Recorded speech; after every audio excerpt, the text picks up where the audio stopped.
Урматтуу биздин Борбор калабыбыздын жана ошондой эле ар бир аймактарда турган тургундарыбызга биз Кыргыз-Кыймыр мамлекеттик ишканасынын жалпы жамааты сиздерге кайрылуу жасап кетүүнү туура көрдүк. Себеби дегенде бүгүнкү күндүн эң бир орчундуу маселелеринин бири болгон көмүр маселеси бүгүнкү күндө кооптонуу жаратууда.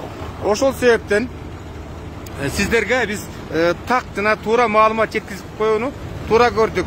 Мындан 3 күн мурун биздин президентибиз Садыр Нуркожоевичтин көтөргөн демилгеси себеби дегенде бүгүнкү күндө карапайым эл үчүн сатылып жаткан көмүрдүн баасы 6000 сом менен 7000 сомду түзүп аткандыгы өтө оор экенин баса белгилеп, ошондуктан өзүнчө автоунааларды уюштуруп 3000 сомдон ашырбай сатуу маселесин көтөргөндүгүнө байланыштуу мына ушундай процесс иштеп көмүр жүктөө процесси жүрүп жатат. Бүгүнкү күнгө чейин 2 күндүн ичинде 91 автоунаа көмүр жүктөлүп Борборубузга жеткирилип 3000 сомдон ашырылбай сатылып жатат.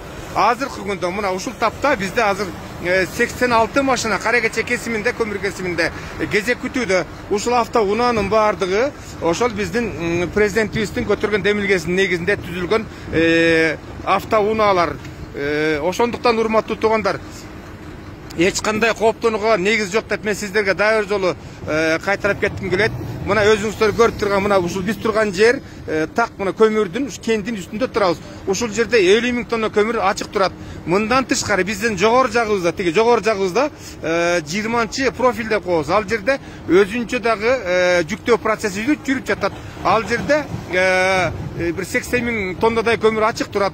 Ылдыйкы тарабыбызда 20-чы профиль деп коебуз. 20-чы профиль деп коебуз. Ал жерде дагы көмүр ачык, ал жерде дагы жүктөө процесстери жүрүп, ал жерден дагы Кудайдын куттуу күнүнө ар бир забойдон 100гө чейин, 80ден 100гө чейинки машина кетип жатат. Мындайча айтканда 3 точкадан 100ден 300 машина кетип атат. Кыскараак айтканда суткасына 10 000ден 12 000 тоннага чейин көмүр жүктөлүп кетүүдө. Ошондуктан урматтуу агайын туугандар, биз сиздерден дагы бир жолу өтүнүп суранып кетет элек. Эч кандай кооптонууга негиз жок. Бир гана биз сиздерден суранарыбыз, сабырдуу болуңуздар, сабыр тутуңуздар.